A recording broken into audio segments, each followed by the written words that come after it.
Hello, everybody! Welcome back to this new segment that we did totally not make up on the spot, and that is Saber&Sean's discussions. So, we are here to talk about the newest episode of Death Battle, and before we get started, let's go ahead and introduce ourselves. I'm, of course, Saber King, you know who I am, but let's go ahead and give a big special hello to my editor, my friend, Sean. I'm only known for a meme now. This is my life. Welcome. Well, welcome to being known for a meme. Hey, nobody deserves it. Seriously, guys. He is very overwhelmed by the amount of responses he has gotten from the last related video that he did, which involves a ironically waifu of mine. So, yes, please go ahead and give this guy tons of love, tons of support. He works very hard on editing for me and Lads Discuss, so I think he deserves it. Speaking of discussing, we're talking Akuma versus Shao Khan. Yes, we are. A fight that we were very excited about last time. We are both fans of Mortal Kombat. I am also a partial casual fan of Street Fighter. I've seen most of the animated and live action Street Fighter material, but I've only ironically played one Street Fighter game, and that is Street Fighter 4. I mean, it's not a bad game to start with if you're first getting into Street Fighter. Oh no. So, No, absolutely. But yes, and this is a special episode because these are two combatants which debuted almost 10 years ago, or fully going back 10 years ago now that I think about it. Of course, you had Akuma, who debuted in the second episode, Akuma versus Shang Tsung, and then you had Shao Khan, who debuted in the second episode, respectively, of Season 2 against M. Bison. So these are very popular fighting game bosses, and people have been requesting that these two fight each other for years and years. So what better way to celebrate 10 years than finally bringing it together?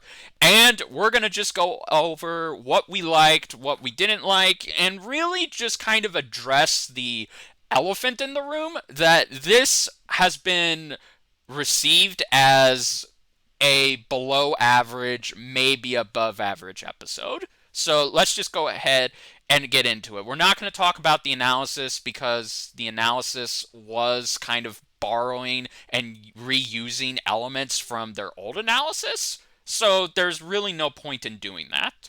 But yeah, let's just go ahead and start with the animation.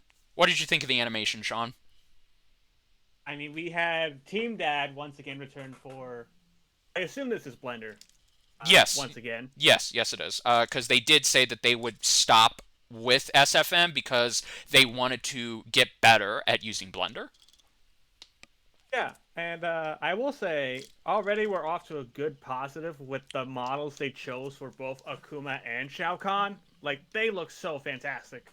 Yes, they do. The MK11 Shao Kahn model is not my favorite because of how over the top it is, but it has grown on me, and I can be a little okay with it. I still prefer the MK9 model, but what you gonna do? And I love that they used Akuma's classic model because I do not like Street Fighter V Akuma, or as I call him, Lion King cosplay Akuma, because he literally looks like he's cosplaying for the Lion King. I mean, come on. Can you imagine instead of Hakuna Matata, it's Sean Goku Satsu? That would be kind of cool. I would love to see that. But yeah, we are off to a good start, and the preview for it left a lot to be desired. The models did have some weight to them, but Akuma's model was a bit floaty when he was doing his acrobatics. So yeah, but the actual full animation, it had some highlights. I loved the weight of Shao Kahn when he would throw punches or kicks. It felt like he had the size advantage, and that was very good. And of course, his powers, the Wrath Hammer, and just a bunch of other stuff that he did. Same thing with Akuma.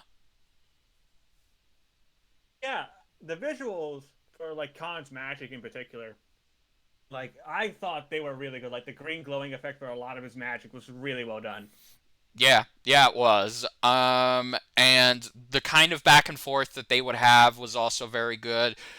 There was a little bit of jankiness and stiffness towards the end, and it occasionally popped up here and there, but overall, I can tell that they did put in the work, and really the dad team must be commemorated for just how far they were able to push it. But that does kind of lead into the downside of this animation is the rest of it is a little uninspiring, and it's kind of nothing we haven't seen before.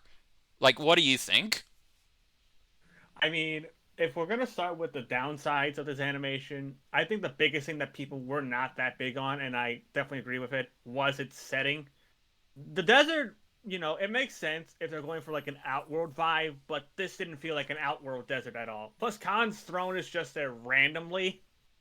Yeah, yeah, exactly. I don't feel like that was the intention. I feel like in the script it just said it takes place in a random ass desert, and the assets for this were just a random ass desert. I don't think it was borrowed from a previous MK game. It just looked substandard at best. There were no spectators there, which probably would have made it even better. They don't interact with the environment that much. And really, the other thing, too, is that if they were going to have this be in a secluded area, then why not have it be a dungeon setting? That would have been much more better, and it would have been a great way of updating Kahn's previous fight, which was Kahn versus M. Bison, whereas that actually took place in the dungeon area from one of the MK games, and then it took place outside. Yeah, especially when you consider that there was a I like the intro for this fight with Akuma just doing a Raging Demon, some random person, but there was just something about M Bison and Shao Khan annihilating those two random Tarkatans that was just kind of humorous, but Yeah, also cool at the same time. absolutely, absolutely. Or even Sindel versus Black Canary. I feel like that was better because once again you had Black Canary actually participate in the tournament, and then all of a sudden Sindel just decides, "Fuck this bitch, I'm gonna take her out," and that made it feel much more better. But here it's just kind of boring, and which there also is another bit of downside to this, and the biggest one that I can think of is the pacing and the death. The pacing just felt too slow. There wasn't that much fast paced action that you would expect from an MK character fighting a Street Fighter character. It's all about the speed and the power, and really, because this is Blender, and because I assume the dad team couldn't really go all in with this like they did with Link versus Cloud at the end of the first half, it just feels like we were just given the bare minimum. It feels like that in some ways, but I will disagree with you on the death. I feel like the death it was, you know, spoilers. Khan conquers Street Fighter, so Haha. it felt like this was a way that Shao Kahn could get a victory. Yes, yes, and we did talk about this. Had it been in 2D, which I feel like maybe it would have benefited from that, the death, in Sean's opinion, would have been much worse. Which, granted, I could totally see that because, again, with the 3D Mortal Kombat games, they're all about making the deaths as even gorier as possible. So, granted, that was nice that they stuck to that here, but the problem with the death for me is you don't see what actually gets crushed. What happens is Akuma is about to set Shao Kahn up for the Raging Demon. He does his thing in the dark, which is totally a Street Fighter V reference. Love that. And before he can deliver the final blow, Kahn catches him. He says a one liner, and then he summons the Warhammer, chops his arm off, and then he falls down, and then he crushes him with the Warhammer. And blood spews everywhere on the camera as Kahn turns away and says, flawless victory. Spoiler, that's not a flawless victory. That is indeed a fatality, but whatever. Um, I mean, considering you have a giant hole in your chest, I don't see how that's flawless at all. exactly. And his heart got fucking crushed. So, yeah, pretty weird. But I don't know. I'm always, I guess, ever since Iron Man versus Batman and Goku Black versus Reverse Flash, I have been wanting the deaths to keep that level of consistency in terms of it being holy shit. This is so epic as this is epic as fuck, and it's gory.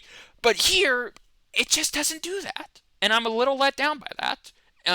It is definitely it is definitely an MK fitting death. Don't get me wrong. I can totally see Shao Kahn doing this, but the problem is it just needed to have more to it. Like maybe it would have been better if they used those X-rays, or maybe it would have been a nice callback to when Shao Kahn was beating the shit out of M. Bison with his Warhammer when he was in Final Bison form, and he took like 4 swings at him before he ripped him apart. Like, maybe it would have been better if they kind of reused that here, and you actually see Akuma get crushed again and again and again and again before the final blow is his whole body just exploding like a watermelon. Maybe, but at the same time, we were talking about how the Raging Demon was like a Street Fighter V reference style this time. Yes. They did do a X-ray kind of thing, which made it feel like an MK9 X-ray. Yeah. And then, as the death leads up, you guys notice it slows down, like with the arm getting cut off and Akuma getting, disoriented with the hammer falling on his face. Yeah. That was probably done in the style of MK11's Fatal Blow system. I could see that. Yeah, yeah. And if that is the case, very well done. But still, I feel like maybe it just would have been better, and maybe it would have been out of nowhere if you just had the Warhammer chop the arm off, and then as it just kept going. Like it starts chopping off other body parts of Akuma until he's just a stumpless body there, and then he gets crushed. I mean, maybe, but at the same time, limited time and resources might be an issue. This is true. This is very true, and that kind of just makes me feel like I have to state the obvious. I feel like this should have been pushed back. It should have been maybe the episode after what we're going to talk about next, so that way they would have had more time. But obviously, they choose what the schedule is, so I guess there's nothing you can say or do. What's done is done. But animation wise, yeah. I would say that this is definitely the weakest 3D fight of the back half, and it's also the weakest one of the season as a whole because you had Yoda versus King Mickey, you had Blake versus Mikasa, you had excuse me, you had Link versus Cloud, and you're obviously going to have the season finale, and this is right there at the bottom. So it does kind of feel like maybe we deserved a little bit more than what we were given. But whatever the case may be, I don't hate this animation as much as a lot of people do. I'm not saying it's great by any stretch of the imagination, but I do see where people were coming from. It is kind of just a little bit average, maybe above average. Like, how do I you think think? here's my thing. I get people are disappointed, with this. But at the same time, look at what else we've gotten so far in this back half. Yes, this is true. This is true. And that's understandable. We all have expectations, and sometimes they're not going to be fully met. Yeah, so in a way, it's a little justified if you're going by the logic of how good every other episode's been so far. Like, this is our fifth episode of the back half. And for me, it's on the lower side, but I wouldn't call it bad per se. It just shows how really good the rest of the season's been so far. Exactly, yes, and I do feel like that's a testament of this back half is if we can have like one uh above average 3D fight compared to what we're ultimately going to get in the season finale, then really that's probably for the best, you know? And again, I'd imagine that the dad team did the best they could with what they had. So really, it's understandable that a lot of people felt let down and they're writing this episode off. But for me, ultimately, I feel like there was enough good in there to justify it from being bad. But speaking of that, let's talk about the voice acting because that's the one thing that seems to be completely one-sided is Gianni returns once again for the third time this season to voice a character. And he also gets his first win. So holy shit, it feels like now we're in opposite world. Um Gianni is voicing Shao Khan, and from the preview, everybody everybody I've seen did not like his Shao Kahn. It didn't feel deep enough. There wasn't enough done with the sound engineering, the lines he was given. It just felt like a poor imitation. Which, granted, Gianni has done that in the past with Nathan Drake, but here I feel like it's really not completely his fault. Would it have been better if they got in somebody else? Yeah, probably, but they probably went to him because I don't know. I mean, they just either wanted to get him or maybe it was cheaper. We don't know. I thought he did okay. I've heard worse Shao Kahn performances, but the dude did the best he could with the script because that's the thing. It's the script and the voice direction that decides the level of quality we're in for when it comes to this. And here, he did a serviceable job. Yeah, Gianni had the tone and mannerisms of Khan. Doing a perfect Khan voice is not as easy as people make it out to be. No, it's really not. There really is a lot of tinkering around with the sound of the voice the person is giving to really give it that oomph and that boominess that we all expect Shao Kahn to have. Which, granted, I don't see why they didn't do that because towards the end, when he starts getting serious, they actually do put a filter. Uh, a little sound filter to kind of make his Shao Kahn voice a little bit more imposing. Yeah, there might have been something wrong, but we don't know fully if it was because of audio issues in the episode itself or if they just feel like they wanted to save it towards the end. Yeah, but either way, I'm not gonna get on the bandwagon and throw Gianni under the bus. I feel like the guy has been doing a good job this season, and it kind of does suck that, yeah, when you compare this performance to Lex Luthor or freaking Batman, it is the weakest of the three. But I give the guy credit. He did what he was told to do, and that's really all that I care about. And plus, too, it's not like this is going to be a 4 or 5 minute fight. So, really, whatever he's given, I can accept. But the real highlight of this is Philip as Akuma, who returns from the premiere. He voiced Yoda, and holy shit, what a turnaround! Dude, like, uh, we were talking before we recorded that Richard's buddy Biffweed wasn't that big on his episode. In the private chat that we are in on Discord, one of the things I said was, at least we can agree on one thing that Phillips Akuma was fantastic, and that's something Biff agreed with. So I feel like Phillips Akuma is just the highlight of this whole episode. Absolutely, he is. He's the MVP of it, and that's just because Philip not only captures the sound and the mannerisms, but it almost made me feel like, okay, they actually got the voice actor who voices Akuma in the games to be in this battle. It was that convincing. It was that good. And when he goes into Shin Akuma and Oni, it takes it up a notch, and they actually do give him that sound filter that makes it even better. Like, I love it when characters roid the hell out and they rage and they kind of do a yell or there's boom in their voice. It gets me pumped and super excited. Yeah, like he had everything that you want in like an Akuma voice actor.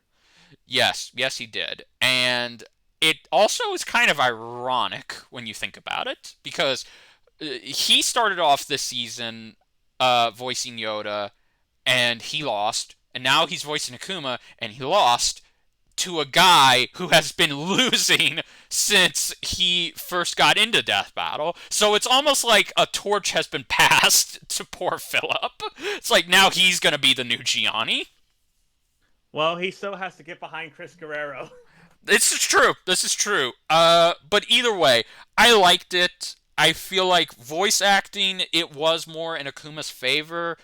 And when I look back and watch this episode, Akuma is just more of the highlight than Kahn is. And that really is sad because I like it when voice actors are given equal footing, but whatever the case may be, I'm still happy with what I got. I was satisfied, and that's all that really matters.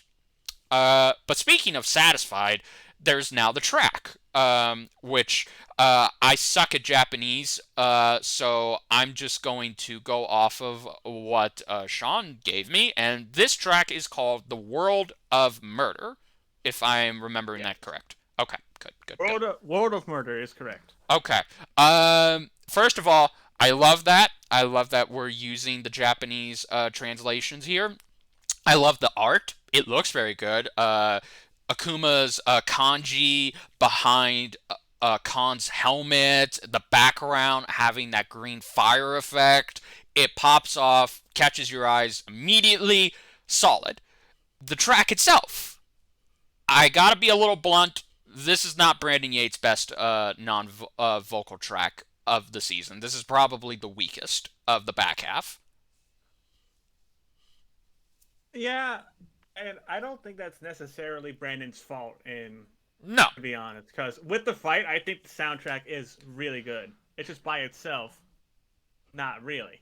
Yeah, it's more better when it's accompanying the fight itself, but when it's on its own, this is something that I've described. It's like something you hear at a rave with at a party, but then once you go home, you don't have a desire to listen to it. You just are happy that it was a good beat. And that's the same here. It does have a lot of references to Street Fighter and Mortal Kombat. The main beat itself is very Mortal Kombat heavy, I could tell. And there is some great instruments at work. There's even a bit of male and female choir in the back there, which I liked. And once Oni kicks in, I thought that's where the track got better. Yeah, because it picks up that aggressive kind of style that Oni's known for. Yes, yes, it does. And it just overall was much, much better than I was expecting when it came to that part. However, comparing it to the first half's King of Iron track from Heihachi versus Geese, it's obviously night and day. That just was much more memorable, and it was arguably the most kick-ass non-vocal track I've ever heard for a fighting game, character on character fight. Here, though, it does feel like Mortal Kombat and Street Fighter. It's just really the problem is that this can be seen or heard as an actual track in a Mortal Kombat game, but it's not one that you would just listen to on its own. It's something that you would just hear playing the boss fight. Yeah, I can get that. But yeah, no, it was still decent. I've listened to it like 4 times, and from what I've heard, it's okay. It's adequate. But really, I feel like the next few tracks Brandon is gonna do are gonna blow this one out of the water. Yeah, I don't know what other tracks Brandon's gonna do this season, but I'm sure they'll be fine. I feel like people might compare this track to Apex of Doom in some ways as being not that great by itself. Yeah, but I at least can remember this more than Apex of Doom. Okay, fair enough. Yeah. But also, maybe it's also because we were talking about Hayachi versus Geese. Last time we did the discussion, you were hoping that it was as good as Heihachi versus Geese. Yeah, And which I realized that was kind of too high. only a little bit. I think it's a really good fighting game matchup. Yeah, yeah, okay, and now kind of getting into the conclusions, yeah, it didn't do that, sadly. But overall, as a package itself, it's okay. It's it's serviceable, but really, I think that's kind of the problem a lot of people have. They didn't want it to be serviceable. They wanted it to be great. But the problem is that the back half has given us so many fucking great episodes that expecting that level of quality to be consistent is a little bit it's it's un I'm trying to figure out the word here. Um it's just not feasible. It's not feasible. And they're going to have fights that are just on the low end. And this is definitely on the low end. But what I will say, however, is that what doesn't help this fight's case is that I can remember more having to talk about with Macho Man versus Kool Aid Man and just the level of disappointment I had, but at the same time, the good stuff that I remember. Here, though, the good stuff is in bits and pieces. There really isn't that much to kind of make me come back and watch this again and again. There's not even enough to really make me say that this is top 5 material. It's not. It's most definitely at the bottom of this back half. And what's worse is that when the last 3D fight comes out, it's going to be even better than this one by a large margin. I think that just depends on what actually is the season finale, but that's for another discussion. Exactly, exactly, yes. So, yeah, what do you think, Sean? Like, how do you feel? Overall, like, yeah, this wasn't going to be better than Heihachi versus Geese. But it's kind of close if you want to compare it to that in different aspects. Yeah, I think overall, this was a fun fight. Team Dad really tried their best with what they were given. yes. And I think people might like this over the last time that these guys appeared in because it feels more modern.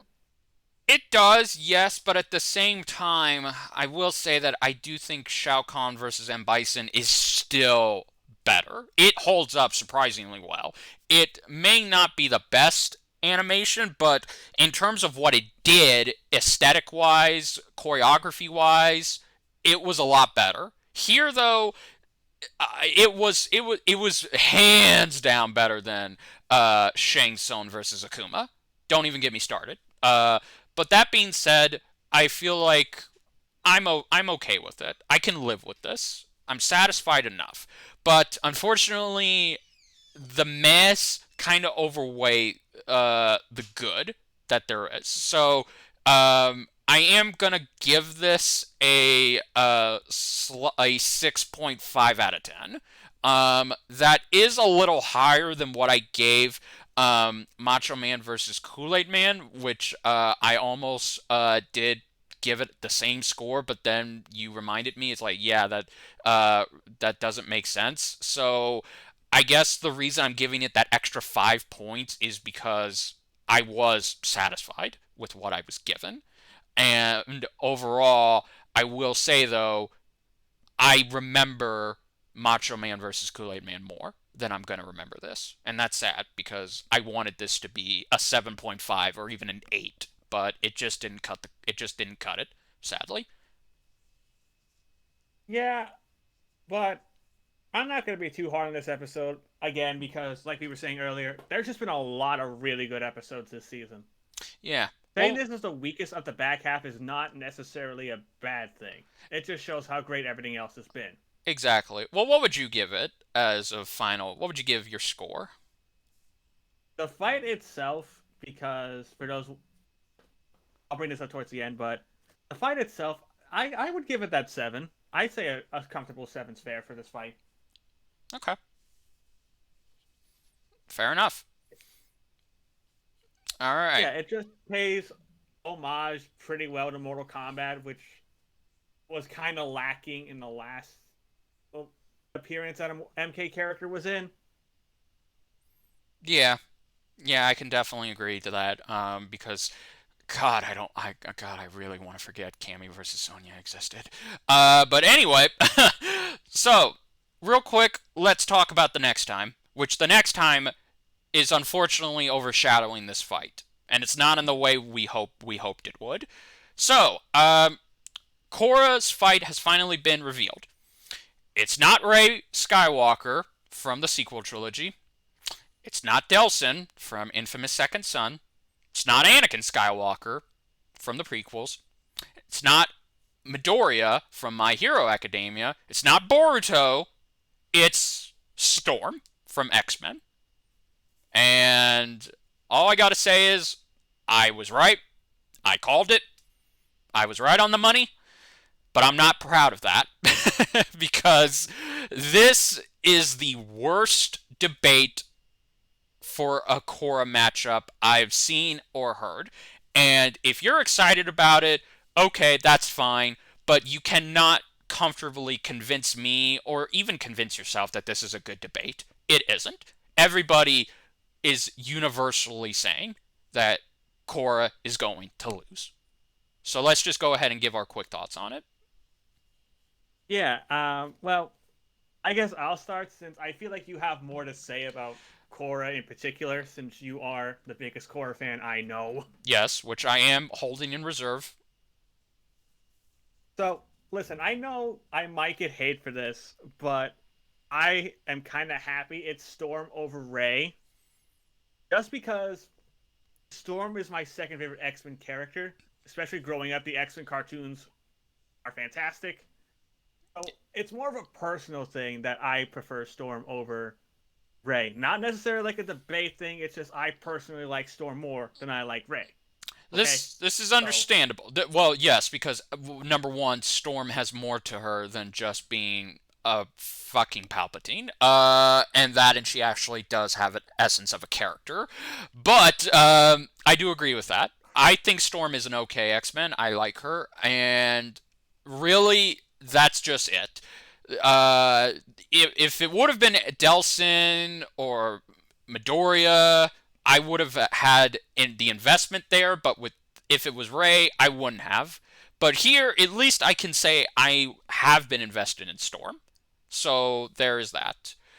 But yeah, um, I'm pretty much gonna go off of what I did for Shadow versus Ryuko. A buddy of mine who hated that fight. I'm pretty much doing what he did.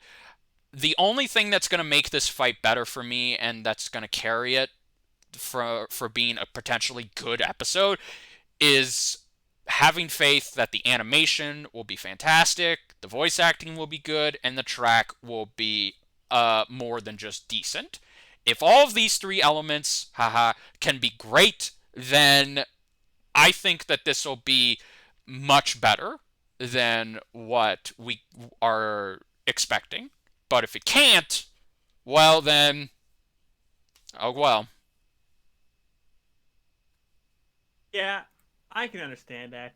And like I wanted to preference that like it was more of a personal thing that I like Storm because I feel like I might I was probably going to get some hate when tell people, I would have preferred Storm over Rey because I feel like people would just get on my case saying, "Oh, you want this to be like a bigger stuff?" And I'm just like, "No, I just like Storm better." Okay? Agreed. Like, don't give me a hard time for personal preference. Agreed. Agreed. But yeah, guys, that's about it. We don't want to go over too much time, so we're just gonna end it here. If this gets more than 100 views, then we'll still keep doing these because it's clear that you guys loved seeing these instead of a more flashy review. And to be honest, it's easier for us. All we have to do is just get together and record, and that's it, and it saves us both the time we need as well. So, yeah. But until then, we'll go ahead and sign off and see you guys later. I'm, of course, Saber King, and he's Sean, Indeed. and we'll see you guys later.